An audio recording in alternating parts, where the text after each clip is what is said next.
Hello everyone. ఇవాళ మనతో పాటు ఉన్నారు creative director and political analyst Geeta Krishna garu. వారితో మాట్లాడదాం. Hello sir. హాయ్. సార్, ఇప్పుడు బాగా ట్రెండింగ్ అయిపోయిన డైలాగ్ ఒకటి ఉంది. వర్రాకి వర్మకి తేడా ఏంటి? ఇద్దరు ప్యాంట్లు వేసుకుంటారు, ఇద్దరు షర్ట్లు వేసుకుంటున్నారు. మరి లోపల ఏముందని తెలియదు నాకు. సో బట్ వాళ్ళిద్దరు మగవాళ్ళ కదా అనేది తెలియట్లేదు. ఒకటేమో జగన్ డబ్బులు ఇస్తే, ఒకటేటి ఇద్దరు జగన్ డబ్బులు ఇస్తే ఒకటి సినిమాలు తీస్తాడు, అది 2 ఆడవయ్యి. ఒకటి వచ్చి డబ్బులు ఇస్తేనేమో అమ్మ నా బూతులు తిడతాడు. వీళ్ళని ఎవరు, తెలుగుదేశం వాళ్ళని, తెలుగుదేశం అంటే ఎవరో చంద్రబాబు నాయుడు గారిని, లోకేష్ని, వాళ్ళ ఫ్యామిలీని, పవన్ కళ్యాణ్ని, వాళ్ళ ఫ్యామిలీని. అంతే కదా వీళ్ళ డ్యూటీ. అయితే ఇవన్నీ చేయించిన వాళ్ళు ఎవరు? అక్కడ ఉన్న అవినాష్ రెడ్డి, భారతీ రెడ్డి యొక్క సెక్రటరీయే వర్రా అన్నవాడేనా, అటు వర్రా రవీందర్ రెడ్డి అని వాడిని కాళ్ళు ఎరదా డబ్బాలు పెట్టారు. వాడు పెట్టిన పోస్టులు ఇలాంటి షిట్ తినమాట తింటావా? అవినాష్ రెడ్డి ఎవడన్నా బుద్ధి ఉందా? ఆడికి సిగ్గుందా? ఆడు పెళ్ళాను అని మనం ఆడి పెళ్ళానికి పెట్టరు నువ్వు. అదేవిధంగా జగన్ పెళ్ళానికి పెట్టు. Why are putting to these people పోస్టులు తమాషాగా ఉందా? అదేవిధంగా వీళ్ళు పెట్టినా కూడా వాళ్ళ మీద కేసులేయాలి. ఇప్పుడు కూటమి, అప్పుడు తెలుగుదేశం, జనసేనలో ఉన్న వాళ్ళు ఎవరిని పెడితే వాళ్ళ మీద కూడా కేసులేయాలి. నేను మాట్లాడేది మిగతా వాళ్ళు మాట్లాడలేదులా ఉండకూడదు. నేను న్యాయంగానే ప్రజల తరపున మాట్లాడతాను. వీళ్ళందరూ పెడతారు వీళ్ళు గవర్నమెంట్ అని చెప్పేసి, వాళ్ళు మాట్లాడారు, వాళ్ళు కూడా చెత్తగా పెట్టారు. అవన్నీ బయటికి యూట్యూబ్ ఉంటుంది కదా, యూట్యూబ్ ఉంటుంది, వాళ్ళు డిలీట్ చేసినా ఉంటుంది, తమ్ముళ్ళు మార్చినా ఉంటుంది, ఒరిజినల్ రిట్రీవ్ చేసుకోవచ్చు. తెలియకపోతే చెప్తున్నాను. యాక్చువల్గా వీళ్ళ పెట్టాలి, వాళ్ళ పెట్టాలి. అప్పుడు కోర్టు జడ్జి గారు చూస్తారు.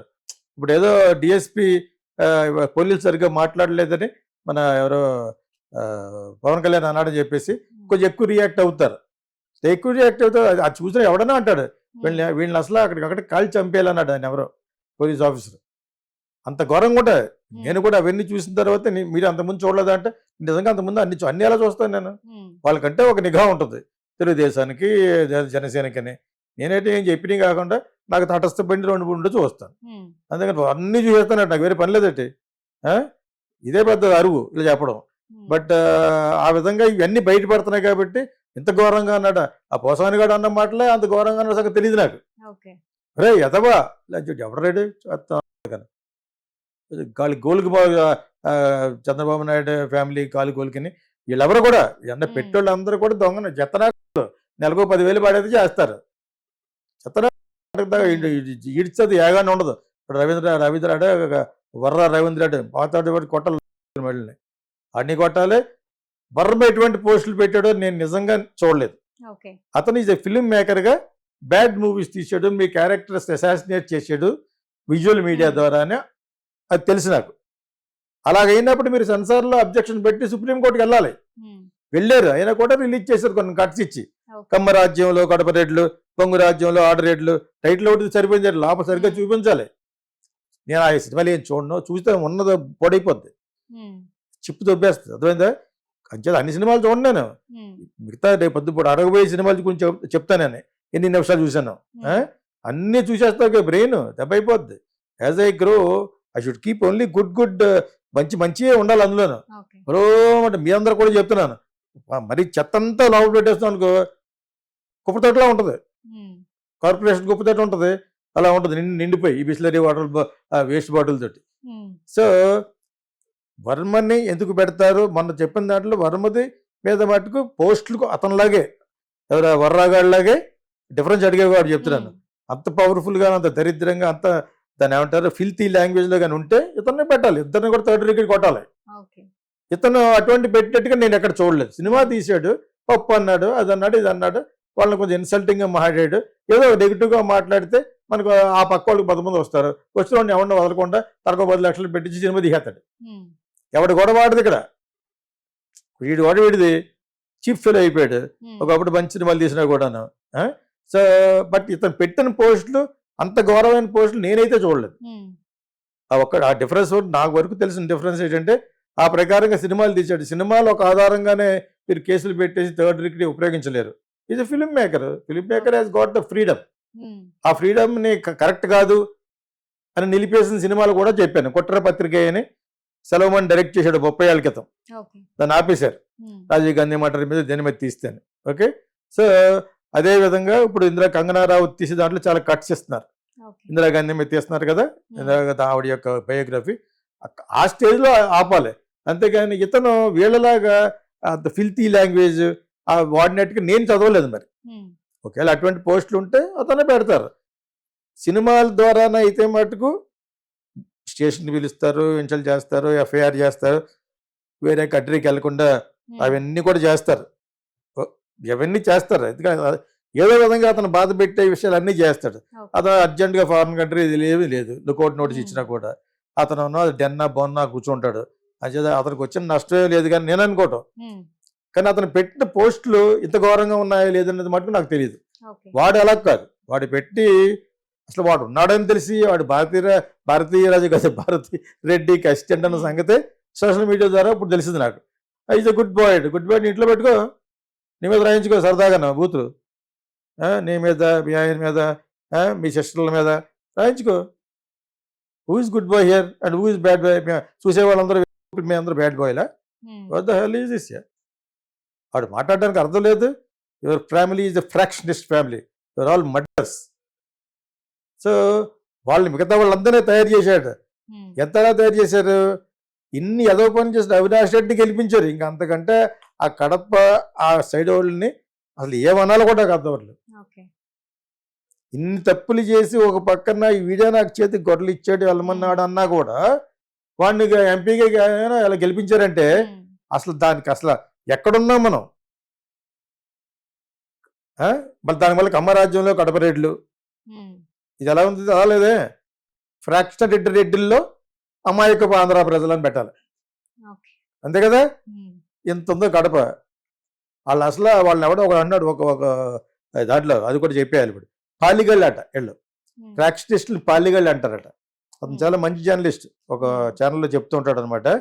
సో పాలిగాళ్ళని ఎందుకంటారు?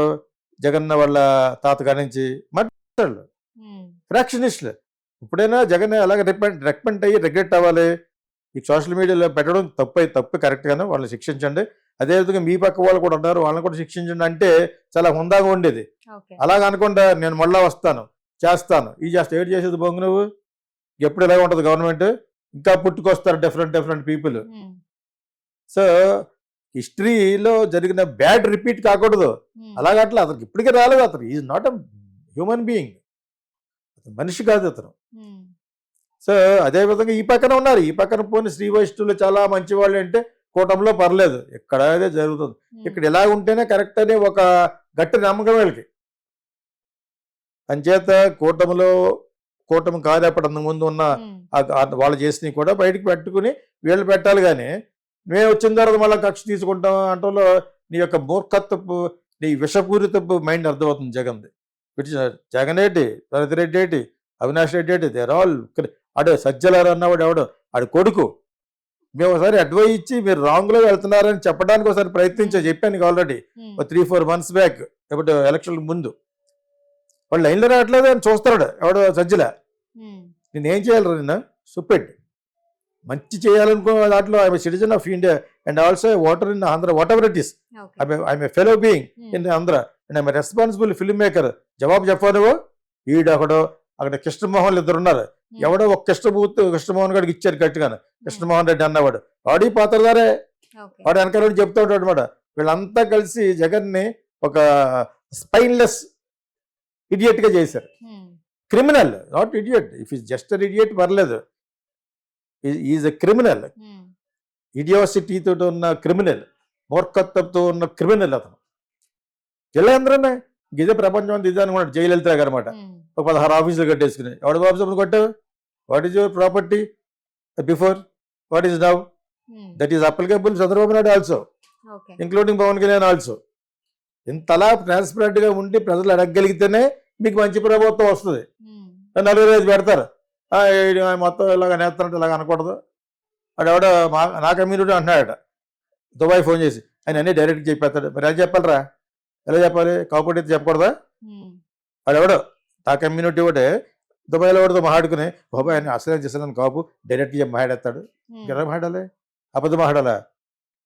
అటువంటి యాటిట్యూడ్ అంటే మీకు ప్రభుత్వం మంచి ప్రభుత్వం ఎలా వస్తుంది? ఉమ్, వాళ్ళే రిపీట్ అవుతూ ఉంటారు. People history will repeat. కరెక్ట్గా మాట్లాడి అది అందరికీ తెలియపరిచి ప్రజల్లో కూడా చైతన్యం తెప్పించి ప్రజల్లో ఒక విప్లవం తీసుకురాగలిగితేనే నీకు గవర్నమెంట్ మారుద్ది, మంచిగా భయపడతారు. ఎవడన్నా అధికారంలోకి వచ్చాడంటే వాడు నో వెంటనే కక్ష ఇచ్చేసుకోవడం, ఇది చేసేసుకోవడం. లేడీస్ అయితే శారీస్ మేకప్లు ఇవన్నీ వేసుకోవడం వెళ్ళటం. ప్రభుత్వ పరిపాలన లేదు అది. నేను ఎవరిని అంటున్నారో అందరికీ తెలుసు. వాళ్ళ గవర్నమెంట్లో ఎలా ఉన్నారు, వీళ్ళ గవర్నమెంట్లో కూడా అలా ఉన్నారు. డ్రెస్సింగ్ పెరేడ్ అనమాట, ఫ్యాషన్ పెరేడ్. వాడైతే డబ్బులు ఏరుకోవడం అనమాట. ఎవడ కాడే ఇసుక మీద ఇంత గొడవ పెడితే వీళ్ళు ఈ గవర్నమెంట్ వచ్చిన తర్వాత చేసిందంటే మనం ఇసుదందే. జగన్ అలా చేస్తాడు ఇలా చేస్తాడు అని చెప్పి వీళ్ళ గవర్నమెంట్ వచ్చిన కానీ అమ్ముకున్నదంతా బ్లాకే. నిజమైంది ఇప్పుడు నీకు. So that is the condition. ఈ కండిషన్ అని చెప్పేసి ప్రజలకు తెలియాలనే నేను నిజం చెప్తాను, నిజమే మాట్లాడతాను నేను. బికాజ్ ప్రజల్లో ఒక చైతన్యం, ఒక విప్లవాత్మక ధోరణి రావాలి, ప్రశ్నించే ధోరణి రావాలి. అప్పుడే నీ గవర్నమెంట్లో కనీసం ఇలా చెప్తే ఈ 5 కోట్ల మందిలో 1 కోటి మంది మారినా కూడా ఐఎమ్ వెరీ హ్యాపీ. ప్రపంచవ్యాప్తంగా ఉన్న తెలుగు వాళ్ళు, this belongs to this applicable for both states, not only Andhra, it's also for Telangana. అంటే మీరు సంపాదించుకోవడం కోసం చేసిన ఎలక్షన్లలో తెలంగాణలో మీరు మీ ఫ్యామిలీ సంపాదించుకోమని, నువ్వు ఎంజాయ్ చేయమని హీరోయిన్లు వాళ్ళని తయారు చేశారు. నేను what non sense is this? So చైతన్యం రావాలి. అది సినిమా వాళ్ళు అయినా కూడా, సినిమా వాళ్ళు కూడా కొంతమంది వాళ్ళతో చేతులు కలిపి ఉన్నారు. సో అందరిలో రావాలి ఆ చైతన్యం. దాని గురించి అలా చెప్పాను. Okay sir, thank you.